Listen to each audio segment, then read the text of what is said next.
Mr. Toastmaster, fellow Toastmasters and honored guests. My family, my strength.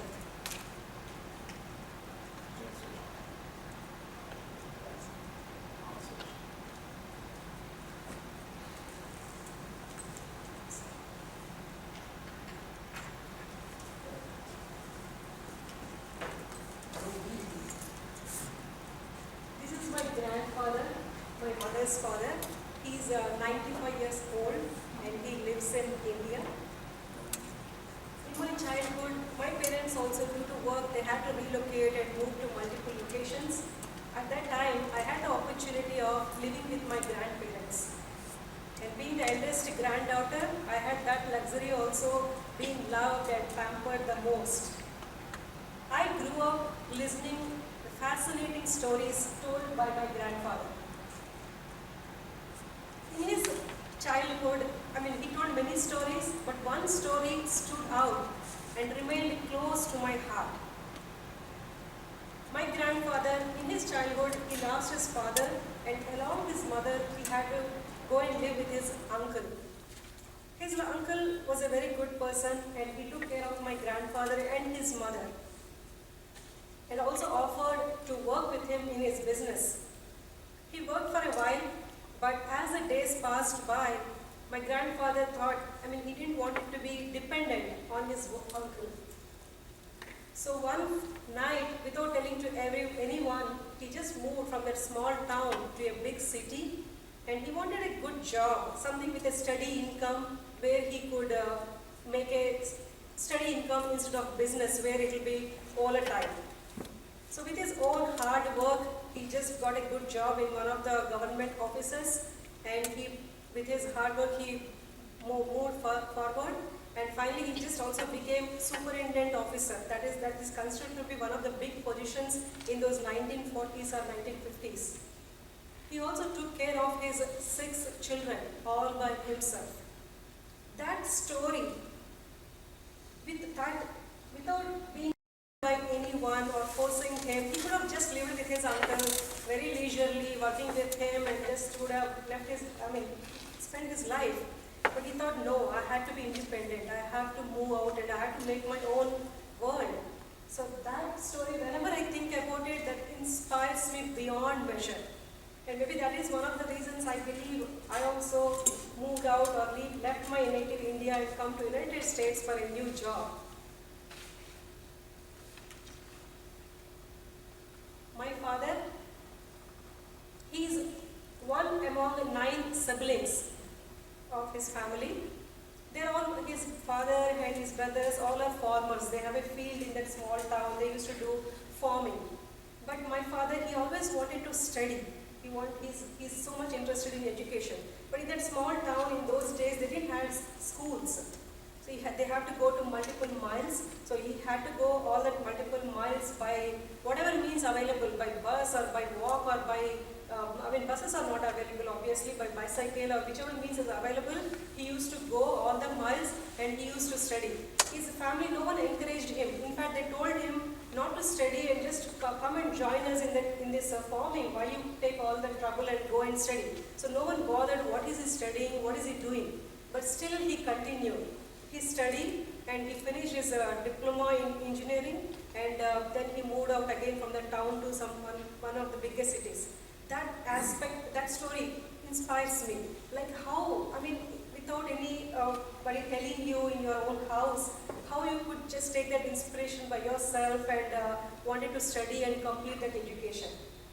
He also moved all over the country in his central government job. Along with him, we also moved. And he always had a dream of completing a degree. He just did only diploma, but that dream I fulfilled. I finished my computers engineering and got that degree.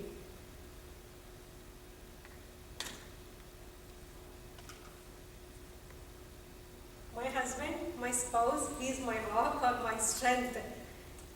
We met each other in high school, and that friendship soon turned into a beautiful relationship, and then later we got married. Whatever I do, whatever I manage, whatever I take care of anything, it's all because of him. The support I get from him, he believes in me. He feels whatever you can achieve, whatever you set your mind to.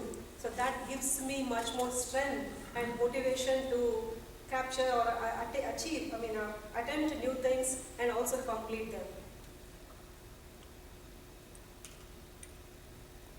My teachers. My children, yes, my children are my teachers.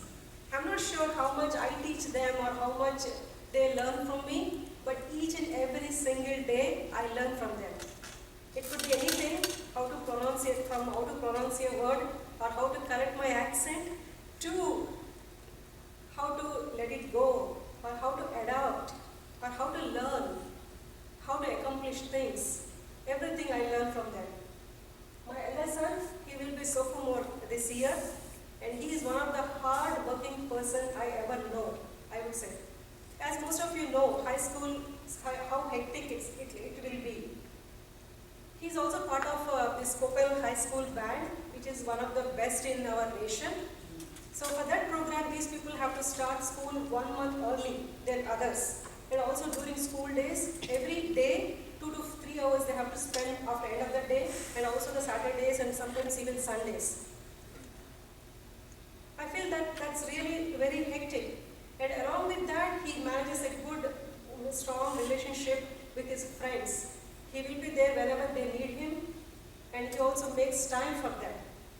I sometimes feel if I do half of what he does, I would have been president in my company.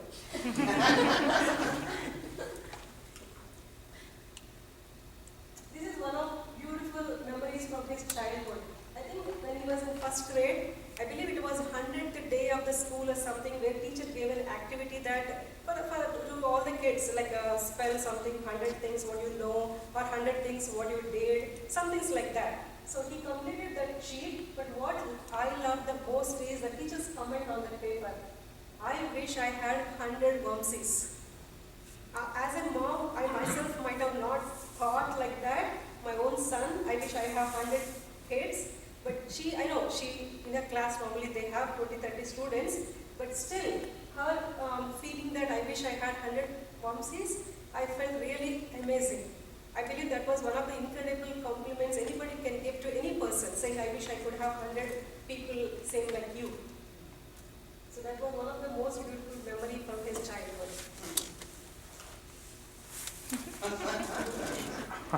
Now my second teacher, he's the most humorous person I have ever known. He made his first music video when he was 4 years old. There was a music video also, maybe one of the times I'll share with you all that 4 years old video. And he has his own YouTube channel, the name Team Koala, where he have some 70 plus subscribers to that. And he lives most of his life for them. What will make them happy? What can I do to make their lives better? In that views only he lives most of the time. And he's also the most organized person. Normally for his birthdays, he'll start 2 months prior to that. And that way he'll start planning on the paper what to do, whom should we invite, the guest list, and if we have to buy things from which store, what to buy, everything will be there, and then slowly he will assign them to people. Okay, you to do this, you to do this, and he will move on the task and everything.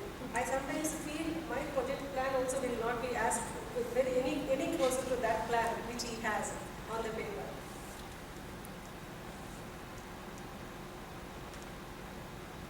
So his teachers also love him, they compliment him, they say like he brings laughs to the class and he keeps everybody happy. So that's why they presented the Laffy Taffy Award for this year. Believe me, if I am 50% as humorous as him, I would have won humorous contest this year.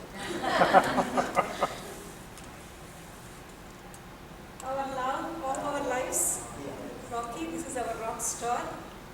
He just came into our lives less than a year, but the love he gave us so far is for lifetime. I really wish and pray every day that we give him more love than what he gives us. Just last Saturday he celebrated his first birthday. That was a picture from his birthday. These are a few wonderful moments from our lives. As I think in one of the speeches I did mention how happy we are coming back to Texas.